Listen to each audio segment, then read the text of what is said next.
Right, guys, Jim and I back again, and today I'm gonna be discussing the Patera story.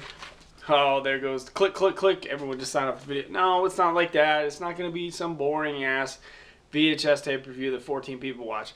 It's nothing like that. A little bit more than meets the eye.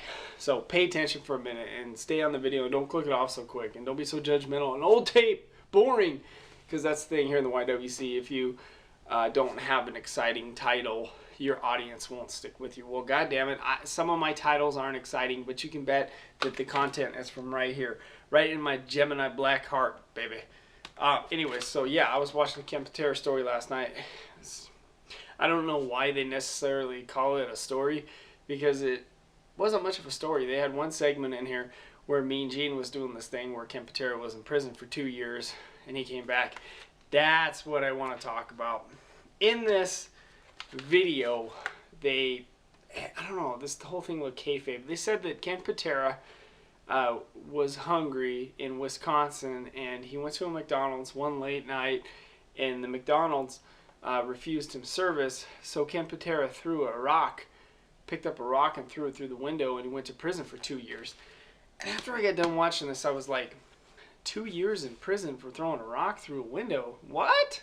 Something doesn't add up there. You know, something doesn't quite measure up there. I mean, I'm like thinking, that's kind of a stiff sentence. You threw a rock through the window and they gave you 2 years in prison. I mean, I would say that there's people in prison right now who have done a lot worse than that, and they get a lot less than 2 years. That's what kind of like made me thinking, like, is that a WWF story? Or did he really go to prison for 2 years for throwing a rock through a window? There's a lot more heinous crimes being committed by prisoners who go to prison for less than 2 years.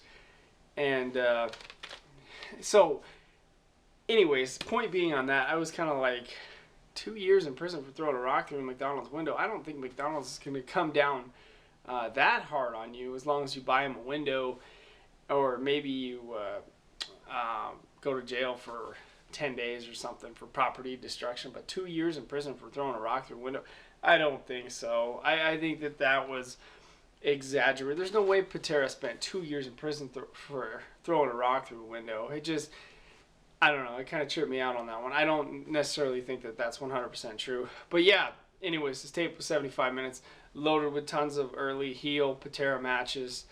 I enjoyed it. I learned a lot from it. I learned a lot about Patera. It was only 75 minutes.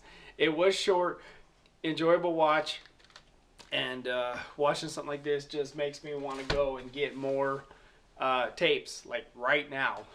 More Coliseum videos. I can't explain to you guys how much you'll learn about pro wrestling, about old school wrestling with those tapes. You will learn exactly what was going on in the early 80s and the mid 80s and the late 80s. And you'll never have any clue about it. Just like me, you know, I've been a wrestling fan for 30 years.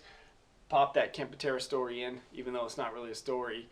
And I learned a shitload that I never even knew about Patera. I could almost say I'm like a Patera expert now by just watching that tape. So, boring videotape review my ass. That was a damn good video. So, but 2 years in prison for throwing a rock through a McDonald's window. I don't know. You guys leave your comments below and let me know what you think. Gemini, have a good one.